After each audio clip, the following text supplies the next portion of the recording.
एक गांव में एक मुर्गा रहता था। वह रोज सुबह बांग देकर गांव वालों को जगाया करता था। एक दिन एक गीदड़ कहीं से घूमता हुआ गांव में आ गया। जब उसने मुर्गे को देखा तो उसकी लार टपकने लगी।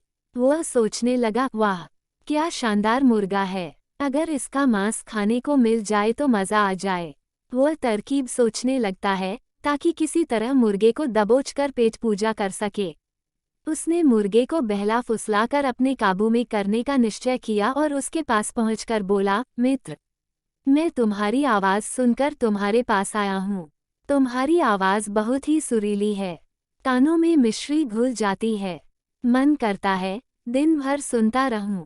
क्या तुम एक बार मुझे अपनी सुरीली आवाज सुनाओगे? मुर्गे की कभी किसी ने इतनी प्रशंसा नहीं की थी। वह गीदड़ की बात सुनकर मुर्गा खुशी से फूला नहीं समाया और उसे अपनी आवाज सुनाने के लिए जोर जोर से कूक डुकू करने लगा। गीदड़ इसी फिराक में था।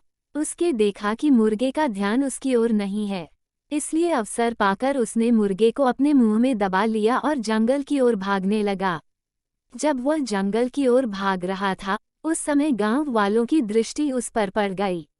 वे लाठी लेकर उसे मारने के लिए दौड़े। गीदड़ डर के मारे और तेजी से भागने लगा। मुर्गा अब तक उसके मुंह में दबा था।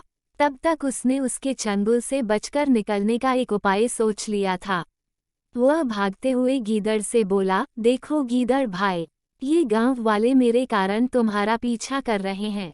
वे तब तुम्हारा पीछा करना छोड़ेंगे जब तुम उनसे कहोगे कि मैं तुम्हारा हूँ, उनका नहीं।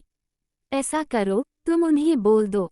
गीदड़ मुर्गे की बातों में आ गया और पलटकर बोलने के लिए अपना मुंह खोल लिया। लेकिन जैसे ही उसने मुंह खोला, मुर्गा उड़ गया और गांव वालों के पास चला गया। इस तरह अपनी चतुराई से उसने अपनी जान बचाई। सीख, संकट के समय बुद्धिमानी से काम लेना चाहिए।